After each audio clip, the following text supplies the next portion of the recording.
When facts walk into the room, Republican talking points don't stand a chance. And Jasmine Crockett, she just proved that in real time, reminding everyone that confidence without comprehension isn't a winning strategy. But my colleague from Georgia, you sat back for 4 years when Joe Biden was president. I'm curious, and I really do mean this, because the ranking member, you read the letter that you were raising hell back when you were in your position. Will someone, and I will yield to you, will someone answer for me why Joe, let me ask the question first. And I'm going to take my time back if you don't answer the question, because I want the question answered.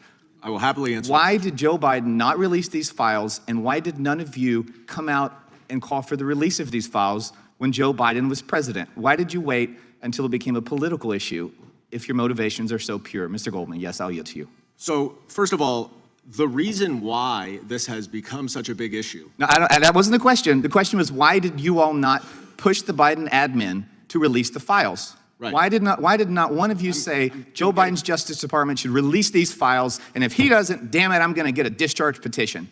So why didn't anyone do that? I'm trying to answer. That we were not aware, I think it's safe to say, that Donald Trump was in the Epstein files. No, I'm not talking about Donald Trump. Everyone in this room knew about Epstein. It was a huge national story. I'm asking you, why did Joe Biden not release the Epstein files? It's irrelevant who may or may not have been in them. Why didn't you care about these victims? Irrespective of the fact that your political opponent could or could not be attached to these files, why weren't you guys calling out the Joe Biden administration to release the files? Please, someone answer. I'm trying to answer. Well, you didn't. I'll let Ms. Crockett try. You got to let Jasmine, me. Jasmine, and I'll call you by your first name because we're friends, and I feel comfortable, and you call me Lance. So, Jasmine, we are not go friends. for it. Oh, we are. Do not ruin my street cred. No, here's the thing.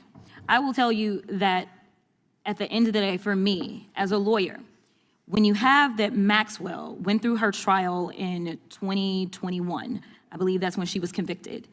That is when Joe Biden was in power. After that, she ended up on appeal, which she is currently on appeal now.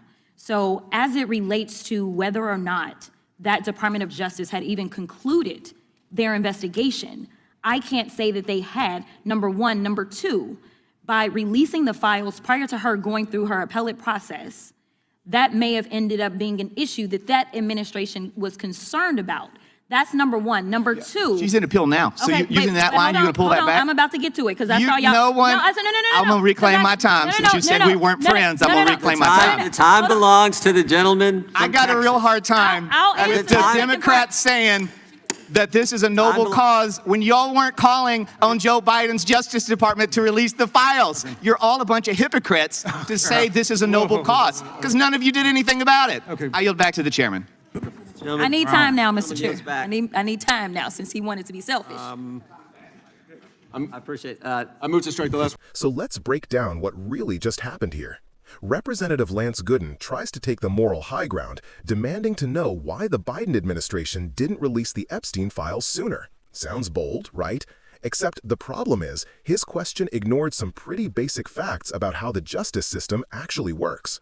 See, Crockett, who's not just a member of Congress but also a lawyer, immediately caught that. She knew this wasn't about truth-seeking, it was about grandstanding. Gooden wasn't asking out of concern for Epstein's victims or the integrity of justice, he was performing outrage for political points.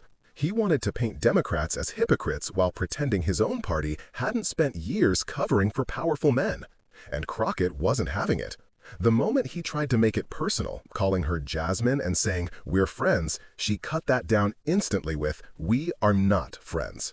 That line wasn't just about tone, it was about power.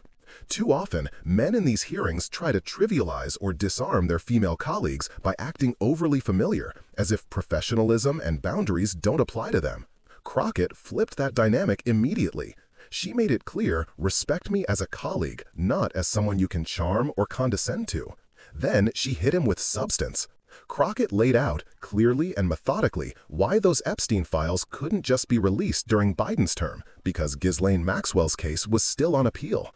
Releasing sensitive materials during an active appellate process could compromise due process and the legal integrity of ongoing proceedings.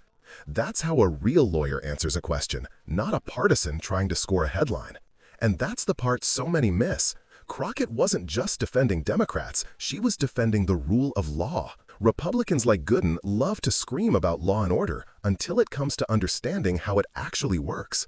Their selective outrage isn't about justice. It's about weaponizing whatever issue they can to paint Democrats as villains. Let's also not forget the irony here. Gooden suddenly cares about victims of Epstein, but where was this same energy when his own party was embracing people with deep ties to that same circle of power? Why wasn't he calling for transparency when Trump's name was being whispered around those same files? That's not consistency, that's opportunism. Crockett, meanwhile, stayed grounded in facts, in law, and in principle. And when she took back her time after being interrupted, it wasn't just procedural, it was symbolic. She reclaimed the conversation. She reclaimed the space that women, especially black women in politics, are too often told to shrink in. What we saw wasn't just a clash over Epstein. It was a clash over truth versus theatrics, law versus political spin, substance versus showmanship. And Jasmine Crockett walked away on the right side of all three. Closing/CTA. Moments like this are why it's so important to pay attention, not just to who talks the loudest, but to who actually knows what they're talking about. Jasmine Crockett represents the next generation of leadership that's rooted in both intellect and integrity.